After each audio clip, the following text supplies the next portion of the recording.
Assalamualaikum warahmatullahi ta'ala wabarakatuh. Alhamdulillahi wa kafa, wassalatu wassalamu ala nabiyyihil mustafa wa ala alihi wa sahbihi ahlus sidqi wal wafa. Amma ba'd. Qala Rasulullah sallallahu alaihi wasallam, talabul ilmi fariidatun ala kulli muslimin.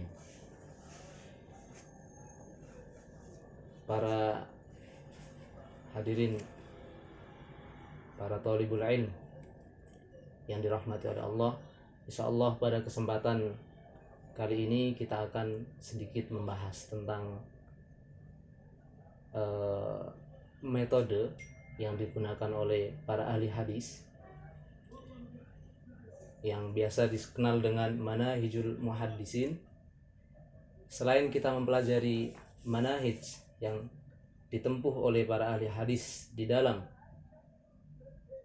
meneliti hadis-hadis Rasulullah Sallallahu Alaihi Wasallam, kita juga ingin berusaha untuk meneladani mereka, meneladani metode-metode yang mungkin bisa kita terapkan dalam kehidupan kita sehari-hari.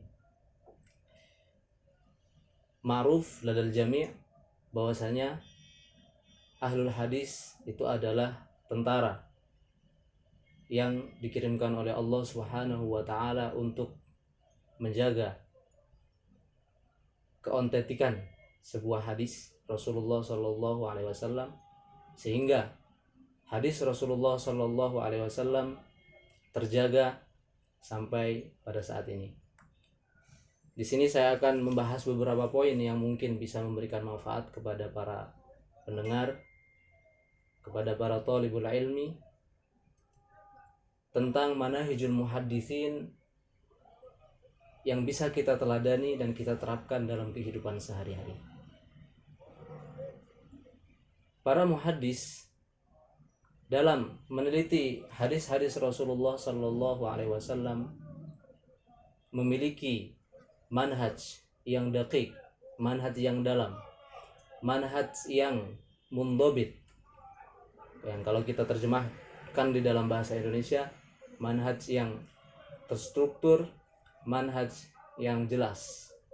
Di antara manhaj-manhaj yang diikuti oleh para muhaddis, yang digunakan oleh para muhaddis adalah mereka pertama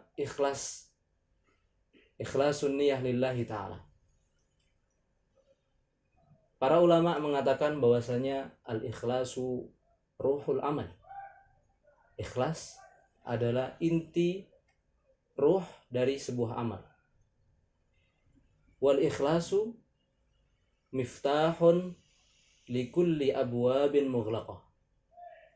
Ikhlas adalah kunci bagi setiap pintu yang tertutup.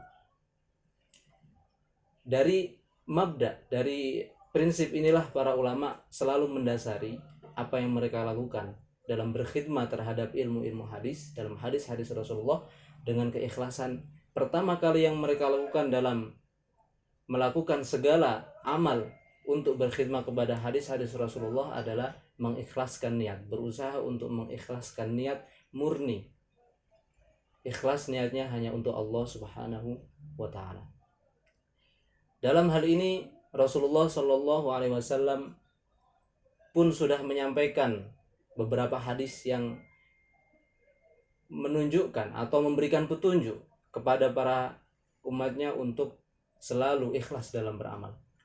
Di antara hadis yang mungkin sangat bisa dijadikan sebagai patokan dan bisa menjadi maroji ataupun tempat untuk muhasabah bagi kita adalah ketika Rasulullah Shallallahu Alaihi Wasallam menyebutkan sebuah hadis yang berbicara tentang orang-orang yang pertama kali akan dihisab oleh Allah Subhanahu Wa Taala. Di dalam hadis itu disebutkan para mujahidin, kemudian para talibul ilm, dan juga para orang yang kaya. Sesuai dengan konteks yang kita bicarakan tentang talabul ilm, maka potongan hadis yang akan saya bacakan yang berkenaan dengan talabul ilm Di dalam potongan hadis tersebut Rasulullah Shallallahu alaihi wasallam berkata, "Wa rajulun ta'allama al-ilma wa 'allamahu wa qara'a al-Qur'ana fa utiya bihi fa'arrafahu ni'amahu fa'arafaha. Qala fama 'amilta fiha? Qala ta'allamtul ilma wa 'allamtuhu wa qara'tu fika al-Qur'an." Qala kadzabt walakinnaka ta'allamtal ilma liyuqala 'alimun wa qara'tal Qur'ana liyuqala huwa qari'un. Faqad qil thumma umira bihi fasuhiba ala wajhihi hatta ulqiya finnar. Hadis ini menceritakan tentang seorang penuntut ilmu yang pada hari kiamat nanti dihisab oleh Allah Subhanahu wa taala. Allah bertanya kepada dia, "Apa yang sudah kamu lakukan?" Dia menjawab, "Saya telah mengajarkan, saya telah menuntut ilmu dan mengajarkannya." Setelah itu Allah menjawab, "Kadzab, engkau berbohong. Kamu mencari ilmu bukan untuk saya atau bukan ikhlas untuk saya, tetapi kamu mencari ilmu untuk supaya orang-orang mengatakan bahwasanya kamu ini alim, rajulun alim. Begitu juga kamu membaca Quran itu bukan untuk saya, tetapi kamu membaca Quran supaya dikatakan anta qari." Hadis ini sangat memberikan pesan, bisa kita tarik kesimpulan pesan yang sangat luar biasa dari apa yang disampaikan Rasulullah Shallallahu Alaihi Wasallam, yaitu kita harus ikhlas dalam beramal. Setiap amal yang akan kita lakukan harus didasari rasa ikhlas. Manhaj yang kedua yang biasanya dilakukan oleh atau digunakan oleh muhaddisin adalah at-tasabbut wa diqqa fit taharri. Yakni dalam masalah meneliti hadis, para muhaddisin selalu diqqa itu adalah daqiq itu dalam.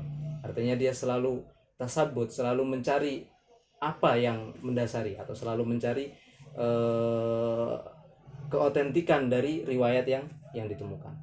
Nah, ini muskilah yang sering kita temukan di dalam kehidupan bermasyarakat, terutama di zaman yang sekarang modern yang mungkin medsos sangat berpengaruh besar.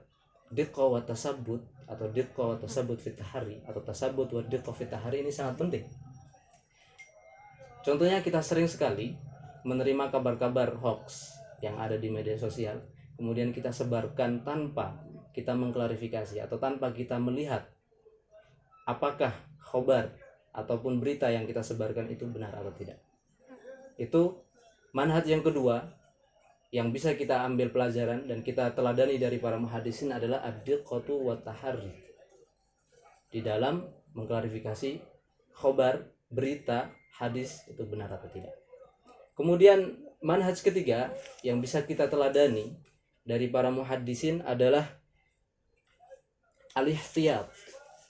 Para muhaddisin dalam meriwayatkan hadis berusaha sebisa mungkin ihtiyat. Ihtiyat itu apa? Ihtiyat adalah berhati-hati. Berhati-hati, tidak sembarang meriwayatkan hadis. Tidak semua apa yang dia dengar kemudian disampaikan.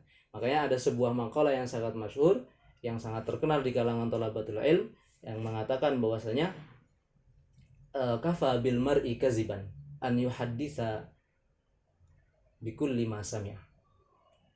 Cukup seseorang itu dikatakan bohong ketika dia menyampaikan semua yang dia dengar. Maka dari sini kita bisa mengambil pelajaran bahwasanya tidak semua yang kita dengar, apalagi belum diteliti secara dalam, kita sampaikan kepada orang lain. Dan ini sangat membantu dalam kehidupan keseharian kita, dalam menyeleksi berita, dalam menyeleksi kabar, dalam menyeleksi hadis. Apakah hadis itu benar atau tidak? Manhaj yang berikutnya, yang keempat, yang biasanya digunakan oleh muhaddisin dan bisa kita teladani adalah naqdul hadis. Para muhaddisin dalam menerima hadis selalu dalam pikiran mereka selalu meletakkan akal yang kritis. Mereka akan selalu berusaha untuk melihat isi dari hadis itu bagaimana, apakah isi yang ada dalam hadis itu bertentangan dengan Al-Quran dan hadis dan ajaran-ajaran Islam. Kalau seandainya bertentangan, misalkan ada hadis Rasulullah SAW yang bertentangan dengan Al-Quran, atau bertentangan dengan ajaran-ajaran Islam, maka di situ sahabat tidak ragu-ragu untuk menolak hadis tersebut. Hal itu dicontohkan oleh Sayyidina Umar radhiyallahu taala anhu ketika ada seorang perempuan, kalau tidak salah namanya Fatimah bintu Qais, dia diceraikan oleh suaminya, kemudian dia mengadu kepada Sayyidina Umar mengatakan bahwasanya dia tidak diberikan nafkah dan tidak diberikan tempat tinggal. Dan suaminya melakukan itu atas dasar ajaran dari Rasulullah SAW. Ketika Sayyidina Umar mendengar hadis yang disampaikan oleh Fatimah bintu Qais, Sayyidina Umar kemudian menolak hadis itu, atau Sayyidina Umar melakukan penelitian. Tidak mungkin Rasulullah SAW memberikan ajaran seperti itu, sedangkan di dalam Al-Quran sendiri bagi perempuan yang tertalak itu masih diberikan hak sukna dan juga nafkah, talak roji. Maka di sini apa yang dilakukan oleh Sayyidina Umar yaitu naqdul hadis, mengkritisi hadis yang didengar. Itu bisa kita teladani dalam keseharian kita. Setiap informasi yang kita dengar, khobar yang kita dengar, tidak seharusnya kita telan mentah-mentah, tetapi kita harus punya akal yang kritis. Kita harus selalu melihat isi dari apa yang kita dengar, apa yang kita baca, kemudian kita komparasikan, kita bandingkan dengan referensi-referensi lain yang lebih kuat. Itu adalah manhaj naqdul hadis yang dilakukan oleh para muhaddisin dan bisa kita jadikan sebagai teladan di dalam kehidupan kita sehari-hari. Saya kira cukup untuk pertemuan kali ini, kita cukupkan dengan beberapa poin tadi. Mungkin saya rangkum di akhir beberapa manhajul muhaddisin atau manahijul muhaddisin yang bisa kita teladani dalam kehidupan sehari-hari. Yang pertama yaitu al-ikhlasu lillahi ta'ala. Yang kedua at-tasabbut wa taharri fil hadis. Yang ketiga, tasabbut wa taharri adalah yakni melihat keautentikan sebuah khobar ataupun hadis yang kita terima. Kemudian yang ketiga adalah al-ihtiyat, selalu berhati-hati, tidak sembarangan dalam menyampaikan berita, tidak sembarangan dalam meriwayatkan hadis, tetapi selalu menyaring. Kemudian yang terakhir, yang keempat adalah naqdur riwayat atau naqdul hadis, bersifat kritis dalam segala sesuatu yang didengar. Saya kira sampai sini dulu kita cukupkan. Wabillahi taufiq wal hidayah, warahmatullahi wabarakatuh. Assalamualaikum warahmatullahi wabarakatuh.